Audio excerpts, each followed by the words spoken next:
guys, the former vice president of the United States has come out to express his support for Trump's decision to invade Nigeria to take away terrorists that have been buying Christians. He said that this has been monitored for a long time and they have enough in their hands to show that Christians are being buyed. I'm going to let you watch the video. But before then, the ADC spokesperson has come out to say that Tinubu was the first person who came out to express concern over the buying of Christians in Nigeria. And today, because he's in power, he's now denying it. Anyway, this is coming at a time when these terrorists have come out to dare Trump. They said they want to dare Trump to his face. Now, take a look at this headline. It says, terrorists dare Trump, abduct 6 farmers. This is happening in Kaduna. Then this other headline here says, many fear dead, others missing, and suspected herdsmen attack Benue State. And this other one is saying that they have also attacked Plateau State just in one night. I mean, the night of today, the night that down to today. These people came out to dare Trump. So guys, this is to tell you that, these terrorists are being harbored in Nigeria and they've seen the North as, a safe haven for them. And that is why Nigerians are saying Trump should come. Even if it means Trump taking the resources that the masses are not enjoying. Trump should come and pack the resources and give us security. That's just what Nigerians are asking for. Anyway, guys, I'm just going to allow you to take a look at the video where Mike Pence, the former vice president of US, is supporting Trump's move. And also you are going to be listening to the ADC spokesperson who has come out to say that the insecurity in Nigeria is so bad under the same Tinubu, who was the first person to talk about Christians being buyed in Nigeria. Now take a look at this video. Well, the American people have always stood for religious freedom, not only our own, but around the world. But what's happening in Nigeria is really a genocide, Rob. You described it very well, and I commended the president for making it clear to the government of Nigeria that we'll not tolerate the mass slaughter of Christians. Some 200 Christians were slaughtered in June of this year. Maybe 60,000 Christians have been murdered by Boko Haram and other terrorist organizations in the northern part of Nigeria since 2009. Our administration listed Nigeria as a country of particular concern. For some reason, the Biden administration changed that status. I greatly welcome President Trump's decision to restore that status and also make it very clear that we'll not tolerate the wholesale murder of Christians without the appropriate American response. But could we also see a playbook being activated in the case of Nigeria for political or for some international diplomatic reasons? It's possible. If we want, all kind of conspiracy theories have been flying around in the last couple of days, but I don't see how we benefit from that. Can we control how America behaves? The answer is no. Can we control how American president behaves? The answer is no. What we can control is what happens within the territory of Nigeria, what the Nigerian president does, what the Nigerian government does, how we react to the slaughter of our citizens, even if it is one person. But if you carry on... So you're not satisfied in the handling of the security situation? Who is satisfied? You just mentioned Kwara, a whole village sacked. A whole village sacked. Kwara, you and I come from Kwara. Kwara used to be the safe haven in this country. It's called the state of harmony. The state of harmony. A whole village is sacked. There is one terrorist group that now announced that is operating for the first time in Nigeria. In Kwara State, they used to operate in the Sahel. And Kwara State is the gateway to the south. Can't you see what is coming? So if we prove incapable of understanding the enormity of the crisis that we face as a country, and other people use that opportunity to kick us around, we should look for balm and rub it and face what matters. What do you think the leader of a country like Nigeria should be doing if you get a... Are you satisfied in the manner in which this government has tackled or handled the situation since it happened? Absolutely not. Absolutely not. They were busy trying to deny that government has a hand in, or there is any form of Christian genocide going on in Nigeria. As if once you are able to convince Trump that there is no Christian genocide going on in Nigeria, then everything is fine. That is the impression you get from what they are saying, right? Then you go beyond that, you begin to hear actually this security situation has endangered more Muslims. So where is this situation that we face requires one thing. First, humility from the government to acknowledge that whatever we have done in the last 2 years appears not to be working. Regardless, we want Americans to understand, give us, we are going to solve our problem, and for Nigerian government to bend down and do the real work of protecting Nigerians. When you prove capable of protecting your own people, whether they are Christians or Muslims or animists, nobody is going to come out to say, if you can't fix your problem, we'll fix it for you. If you can't protect your own people, we'll come and do it for you, because we recognize some people as belonging to us, because we worship the same way, so we're coming to fix it for you. Because you fail to do what you should do. Who is afraid of Donald Trump? What is the implication of that statement? Coming gun a-blazing. Is it a happy statement? Does it make the government jittery or the people jittery, or what exactly? What should we be afraid of? Should we have anything to be afraid of? With due respect, and it's just Trump being Trump, right? I mean, from what I've read and what I've heard and all that, it's just Trump being Trump. But the embarrassment is enough. The mere fact that the president of another country can talk down on our country that way, can say this, that if you can't fix your own problem, if you can't protect your own people, we are coming in gun a-blazing to protect them for you. Forget about the framing as if there are some global religious community or diaspora religious community that is trying to protect. That's not the issue, right? Okay, I read the report that maybe next week President Bola Tinubu will appoint ambassadors. I read it somewhere. I don't know how far it's true. But even if we appoint the ambassadors today, now in the context of what is going on, the Americans will vet and scrutinize whoever we send to the U.S. up to his or her bone marrow. Maybe by the time they are done with that in January, February, then we'll now wait for opportunity for that ambassador nominee to have opportunity to present his letter of credence to the United States government. What we do in Nigeria, we don't do one ambassador. We do 4 or 5 of them at the same time. So maybe they give us till May or June and all that. So by then we are in electionary mode. So we've lost the opportunity. That's the point we are making. There are things we ought to have done, that this government ought to have done in the last 2 years. They don't do it because they don't get it. They don't get it. And they are doubling down on their incompetence. All right. Can you summarize for us the position of the ABC with respect to what Donald Trump said about Nigeria and the possibility, according to him, that the Department of War should be ready to come into Nigeria? Well, thank you very much. The position of ADC, we've made that clear yesterday. We see this as primarily a matter of security. Are people being killed in Nigeria? Regardless of how it is framed, has the security situation in Nigeria gotten a lot worse under this administration or not? So the primary question we should be asking ourselves is whether more people are dying in this country today than before this administration came on board. That is the first one. The second one is, has this government demonstrated the willingness or the inclination to stem the tide of wanton killing that has happened? Whether it's Christian or Muslim or whoever. That's the second level question.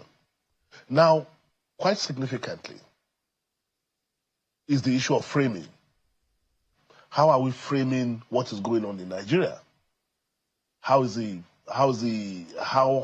world interpreting what is going on in Nigeria? And who are the people framing the narrative of what is going on in Nigeria? So we say that.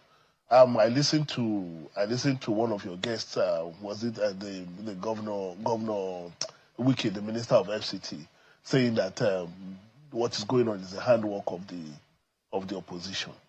I mean, quite ironically, I will agree with him, but it's not our opposition. It is the opposition that is now in government. Because if you follow what has been going on, I'm glad that people are bringing it up. In 2014, the sitting president, Bola Ahmed Tinubu, actually said that the slaughtering of Christian worshippers, not the slaughtering of worshippers, not the slaughtering of Nigerians. He said specifically, the slaughtering of Christian worshippers is strongly condemnable. You see, it's about framing. So they were the first to begin to introduce this religious dimension to the problem of insecurity in Nigeria, hoping that they could use it to whip up the American sentiment, to take action against President Goodluck Jonathan. So it's a classic case of the chicken coming home to roost. It was the ditch, the big ditch that they buried President Jonathan's presidency in, that they could not feel that is catching up with them. So they should not tell us that, because we listen to all kind of... your own, description, for you, it's karma. It's karma. You can call it karma. That's how you see it. Yeah, it's karma. But I don't want us to lose sight of what is most significant here, which is the question of human lives being lost every day in Nigeria, and which this government has proven incapable of dealing with. But the worst tragedy, I may say, is not just that people are dying the way they are dying, even that is tragic enough, is that this government has refused to accept that situation is worse under them than ever before. Because for you to be able to solve a problem, you have to acknowledge that the problem exists.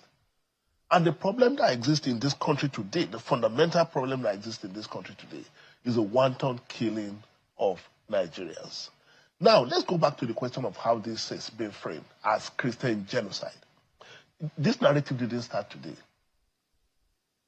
I have here a report. I will leave it with you. This is a report from the United States Department of State, Nigeria 2023 International Religious Freedom Report. I've read this report, and it copiously documented cases of attacks and killing in Nigeria. And it framed largely, the victims were framed as Christians, not as Nigerians, in this report. Now, what I find quite striking about this was that the report says U.S. Embassy and Consulate General representatives and visiting U.S. government representatives raised religious freedom issues with government officials throughout the year. So the government ought to be aware that the Americans are interpreting the security situation in Nigeria from a religious lens. To what extent? Because there are misgivings. Naturally, from a different political prism that you are standing different from this government, and you can see the situation differently. But the conversation here, the truth that we need to tell ourselves, and that those of us who believe that the U.S. president is not particularly very polite in his use of language, and he doesn't respect other people. It's called Nigeria a now disgraced country. I disagree totally with that kind of statement. Absolutely. And as a Nigerian, I take an exception to those kind of... Just for a moment. And when he said in his first term, the way he described Africa and some part of this world as a word that we can use on television here, those are impolite words of a leader of an advanced world on painting the rest of the world. But we need to introspect as a people, either in the opposition or in the ruling party, to ask ourselves the stark reality and the truth. That really, it's interesting that you are from Kwara. Kwara recently started bearing the brunt of some kind of insurgency described as banditry. Is it true that one would describe this kind of thing as a genocide, either on a people or in a particular faith? No. It's not. It's difficult. Is it correct? It is not correct. Absolutely. So there is no genocide on any faith in Nigeria? I cannot say there is evidence of genocide. And from what we have seen, we cannot describe what is going on as genocide, right? But the point I'm making, and I apologize to say that, you are also missing the point. The question here is not about how the Americans are framing it, right? The question is that people are being killed in Nigeria. And we had opportunity to engage, to let the Americans know that there's no genocide going on in Nigeria. And there's no genocide going on along religious line in Nigeria.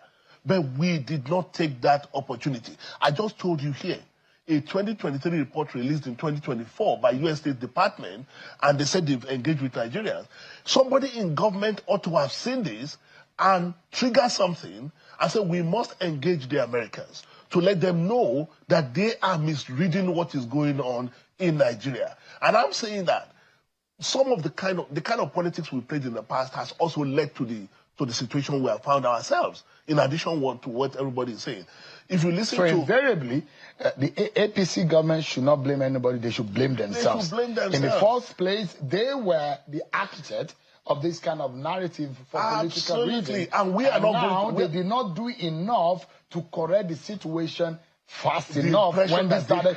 Because this started a few weeks ago, yeah. And there are those Nigerians who are unfortunately fueling this. And I mean, anybody may be aggrieved. Yeah.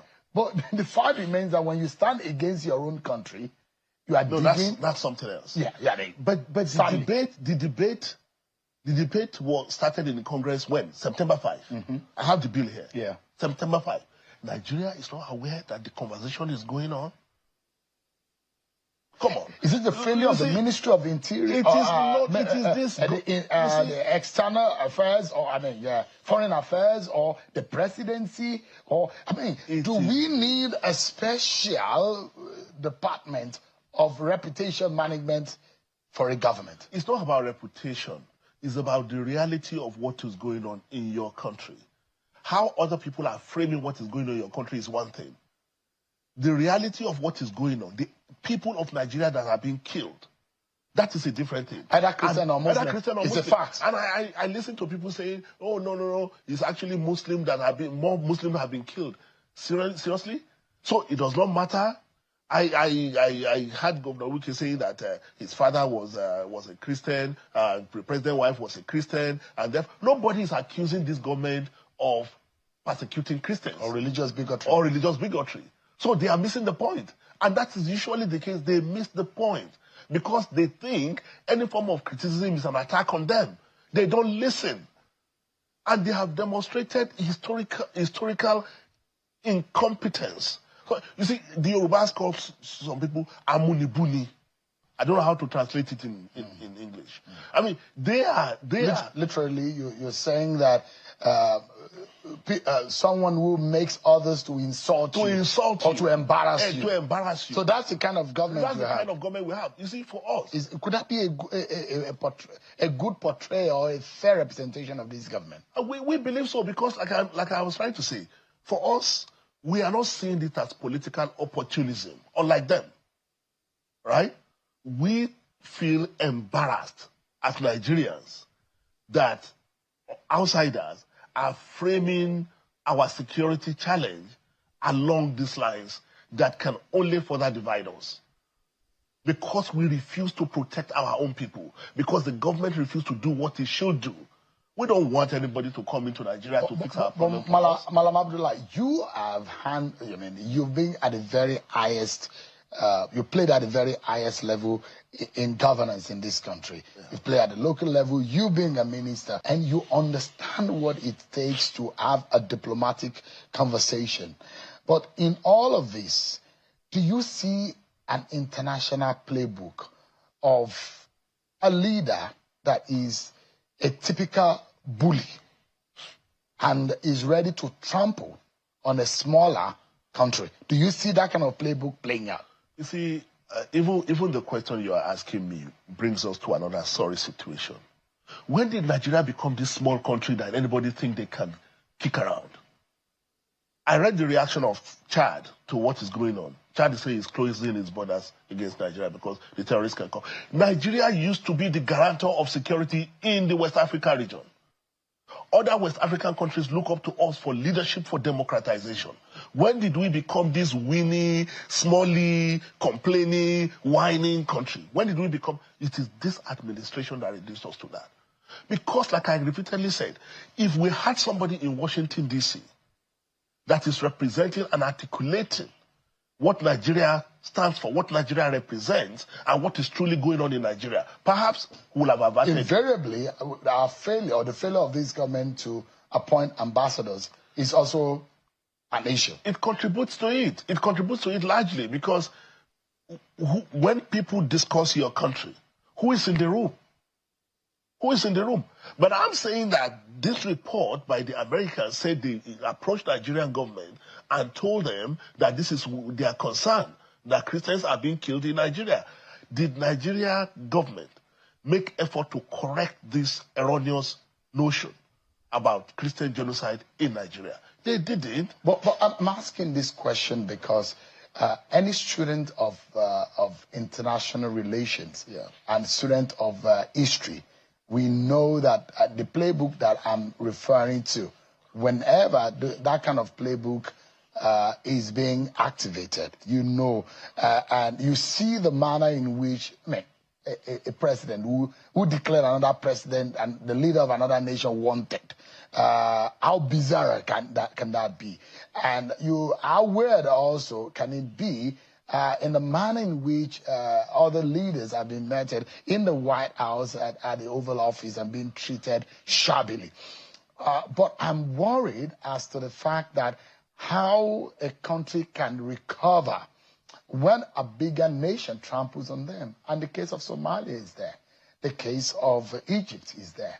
The case of Libya is there. We see it's not as easy. And the fact that, yes, there might be errors, there might be mistakes. The Tinubu government may have made a mistake.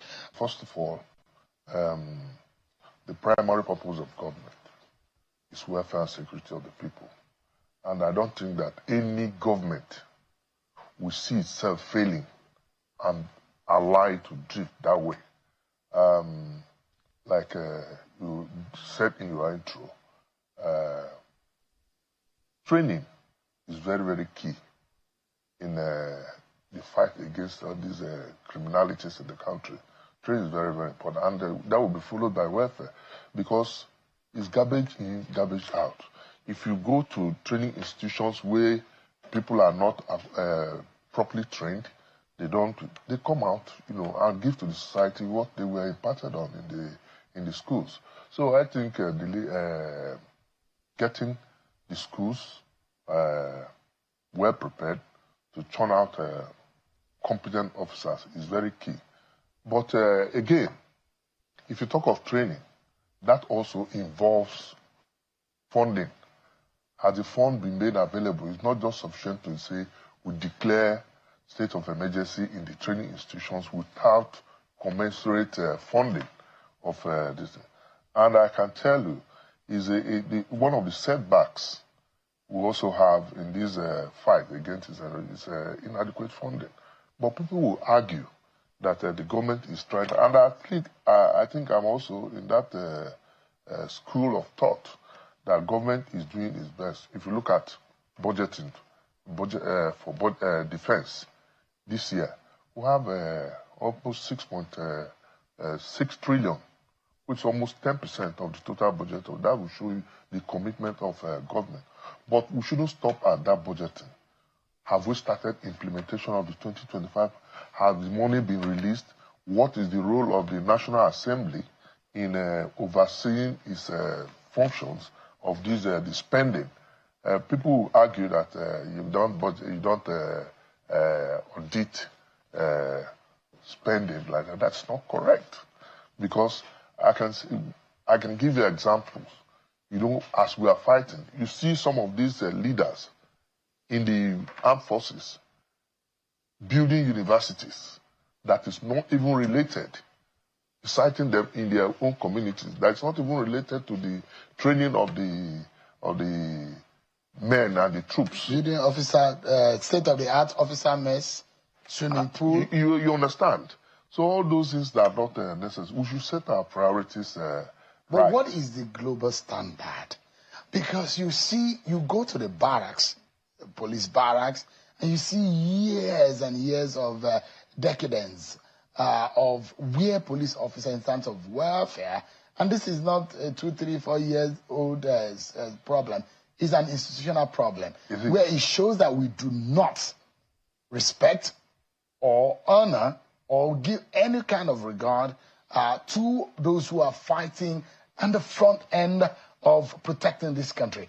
And you also go to the military officers and you look at their welfare. I mean, to the point that when you go to airports in some other countries, in the United States, for example, military officers, serving ones and retired ones, are given priorities when you are boarding, to show that we respect you, we honor you. In Nigeria, it doesn't look like we respect those who are securing us and doing that. It doesn't. The reason is, over period, it's not, this government inherited this problem.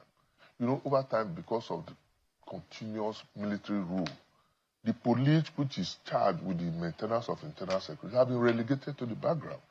And over time, police was not funded. And as we speak, police is also not still adequately funded. And that's why I'm happy that the Chief of Defense Staff, an assumption of office, said they were not supposed to be outside. The police should be properly equipped and funded so that they can go back to the barracks. You see, I think with these new officers coming in as service chief, I think they have to change the narratives.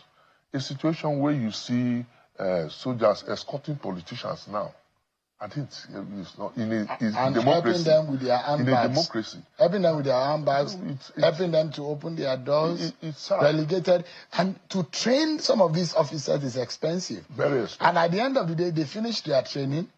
The only job that they are now they are doing is to open doors, and escort. Open car doors, escort, and help them with their handbags. And again, police is not left alone in this. You recall the former police service commission chairman, Mike Okiro. As at the time he said that, I think it was about 2020 or so, I'm not too sure of the date now, that we had less than 400,000 policemen. And out of that 400,000, you have over 150,000 deployed to dignitaries. And that is why even the National Assembly, because you can see a legislator moving with 10 policemen, and that's why they don't care.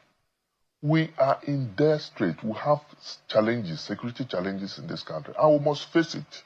We must face these security challenges and look at the way to come out of this problem. My concern is that the politicians are even the people causing a lot of the problems. Instead of governance, they're not talking of 2027. You are not sure of yourself. You don't have your life. You don't hold your life in your hand. You don't know when you will die.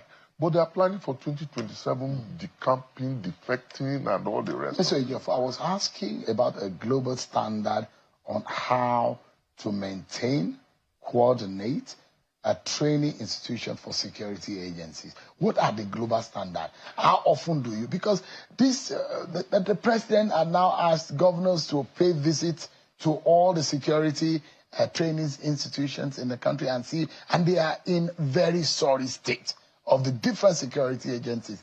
Where did we go wrong? How do we build a standard? I know we are terrible people when it comes to maintenance. We rarely maintain anything. We rarely maintain roads. We rarely maintain national infrastructure. So security is our security architecture too, we don't maintain it. It's the same problem. What is the global standard in keeping as a solid security training center? The global standard is that we must fund security adequately, get the schools updated, get their curriculum updated. If our military, the state security service, all the agencies, they attend courses abroad. And they come back, you see that it is not the same standard that they have in their training institutions that we have here. It's deplorable and condemnable, the conditions where our security operatives are trained. You probably will say, well, I think it's a good time for some reasons that the new service chiefs have not even settled down. They've just been sworn, getting their oath of office, yes. And Donald Trump dropped the bombshell. Do you think for some reasons it's a good thing, and there are those who say it's a good timing for them not to be too comfortable in office and get the job done. What's your view? You see, it's a very serious matter. When you talk of Donald Trump's, I take a very serious exception to the statement credited to Donald Trump, because he says what he wants to do and he will go ahead and do it. So it's not a play that we can just gloss over and overlook. So I think the federal government should take Donald Trump seriously. So we should see it as a threat, not just a statement. Yes, it's a threat, because you think that Donald Trump can come truly gun blazing into Nigeria, a sovereign nation? Where is the ECOWAS Charter? Where is the United Nations Security Council Charter? Where is all those protocols, the international laws and procedures and protocols? Where are those? You see, why I said that we should take this matter seriously is because Trump does not even obey laws. He acts the way he likes, he's mindless, and will go ahead to do whatever he wants, irrespective of the protocols. So that is why Nigerian government, I'm calling on the Nigerian government to explore all diplomatic channels, to ensure that this, possibly if Trump, the president of the United States, had come out to say, these are my observations, and let us see how we can come out of this problem. Yeah. There's no harm if he says he's coming to flush out all the terrorists. Isn't it a good thing, if you look at it from some people's point of view, that why is anyone afraid? If Donald Trump says he wants to come and take out all the terrorists who are killing innocent people, should we not be happy? No. Like you rightly pointed out, Nigeria is a sovereign state. With over 200 million people, we are regarded, rightly or wrongly, as giants of Africa. So you can't just come and trample on Nigeria. And besides, if you look at the situation, other world powers will not sit down and fold their hands if Trump tries and invade Nigeria. Canada has given support to the U.S. China is warning that Trump should not invade Nigeria. So I think it becomes recent history, and you are a security consultant, and I don't will say Trump does not care. Trump behaves like a bully. You see what Trump did in Iran. He went and bombed their nuclear facility, and nothing has happened. Nothing happened. Compared to in terms of military power, that those who say we can't stand shoulder to shoulder with Iran, and yet Trump did what he did. No, but I am shocked because we've had excellent relationship with the United States in terms of exchange of arms, collaboration. So I think you should have used that diplomatic channels too, because no matter what happens, every Nigerian life matters. I'm not in that school of thought talking about Muslims, Christians, and whatever name you call it. We should rather focus on the things that will bring us together instead of those things that separate us. Give me a moment. That statement, should he be scaring the terrorists and those criminals, or why should anybody be afraid when Donald Trump said he's coming to flush out those who are killing Nigerians? Well, for the terrorists, it should be scary to them. But as a nation, it should not be scary to us. We should not be talking from point of weakness, but from point of strength. And that's why I say if we should also be mindful of what we are saying in terms of discussion, like analysts, prominent figures, what they say. People say U.S. cannot do anything. Others will say Nigeria will withstand them. Both governments, I believe, are also monitoring what is going on to inform their decisions, the next line of action. So I think we should be also cautious when we discuss, especially very prominent people. And I think it's high time to the government looks at the two religious bodies, the Islamic, this committee head by Sultan of Sokoto The peace committee. The peace committee and Bishop Kuka, on Aeko and all the rest of them. So for both of them, the body should come and issue a statement that we are not actually witnessing a religious war, not targeted at Christians, even though Christians are being killed, mainly, especially in the Plateau and Benue axis. But it should not be seen as a religious war, because we talk of genocide, it's not a state policy. The government is trying to do everything within its power to control it. What do you think that this government really need to sit up in terms of the manner and the approach in tackling insecurity? They need to get everybody involved, especially now that we're talking of the two major crises we have. We have insecurity, but the two major crises we have now is religious and political. We must face them squarely. The government should be deliberate in formulating policies and discussing this matter. The politicians should be also cautioned on their conduct, because most of their conduct are also generating this crisis. And in terms of the religious crisis, all parties must come together to ensure that there's peace in this country. Just to round up, Nigeria has survived a civil war. We cannot afford to survive another religious war. Just let me take you on a tactical and an operational analysis. Let's take it and say, let's assume that Donald Trump actually wants to help, and he really wants to fight, help fight the terrorists. Procedurally, tactically speaking, operation-wise, how do you think a government of another country, or how do you think what do you think would be the approach of the American military? Is it going to be boots on the ground, or is it going to be remote offensive? You see, for me, as a professional, I believe that this thing should come through collaboration at top level. No, I'm saying that and I'm trying to prepare our minds for the worst case scenario. Let's not see it as though, let's take away the narrative of whether or not this is of bad intention. Let's assume, okay, this man yet behaves like a bully, but he has good intention. And whatever action is going to help us take out these terrorists. Operation-wise and tactically speaking, is it going to be a remote, an operation that will be remotely controlled from the United States via any kind of remote weaponry, or how do you think it will go? Well, it's possible. If you remember that about a few years ago, when an American citizen was kidnapped in Niger and brought to, I think, Sokoto or Niger, that they came here, but in collaboration with our security forces to free the hostage.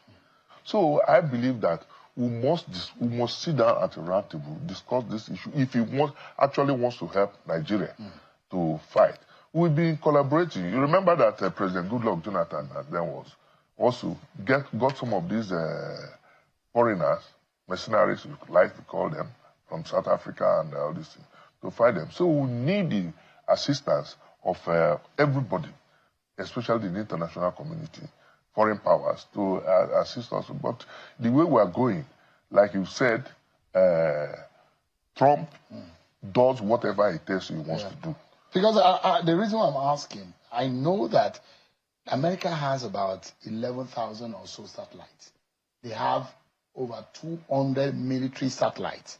These satellites can sometimes be able to picture and drive down and see things as clearly as the color of your clothes, the complexion, and be able to, with precision, and they have precision weaponry to be able to take out any, to take an offensive from the United States, sitting in the in the Situation Room right there in Washington, D.C. And I'm saying that, can there be that kind of operation where we'll just be hearing bomb on the terrorists without any, or will there be a soldier, American soldiers on the ground? If Trump were to deploy the Department of War. The only thing he can deploy is technology. he can't bring in his soldiers and the military to Nigerian soil. Nigeria is a sovereign state.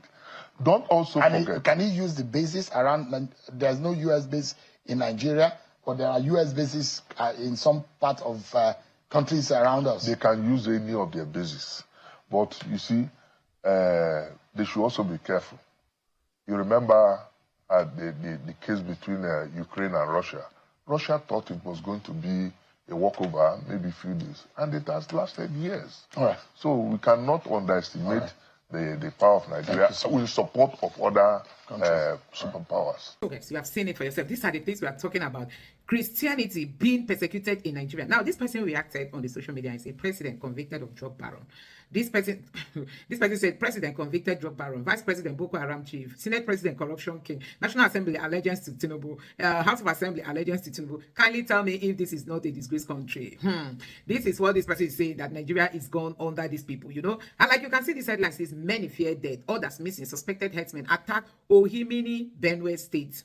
So guys, these people, they just want to dare Trump to know if Trump is going to react. And like you can see here, it says that President Tinubu declared state of emergency on Nigeria security training institution. This is even what has kept Nigerians talking, that declaring state of emergency is not the solution. We want to see political will, that Nigeria invests so much money on insecurity, and at the end of the day, they loot all the funds without giving Nigerians common security. Can you imagine? You need to go to the social media today to see the images that are there. People being bushot. When I say bushot, people being bushot in their own country. This is really a failed country. This is really a disgraced country. And people will tell you Tinubu is working. Tinubu is, what is he working if you cannot protect the lives of Nigerians? I mean, just give people security. Is that not what Nigerians are asking? But you can see what the Tinubu's government is coming out to project itself as if they are doing anything. Declaring state of emergency on institutions. Is that what we need? These bad guys are in the forest, and you are declaring state of emergency on institutions. Is it to start retraining them or what?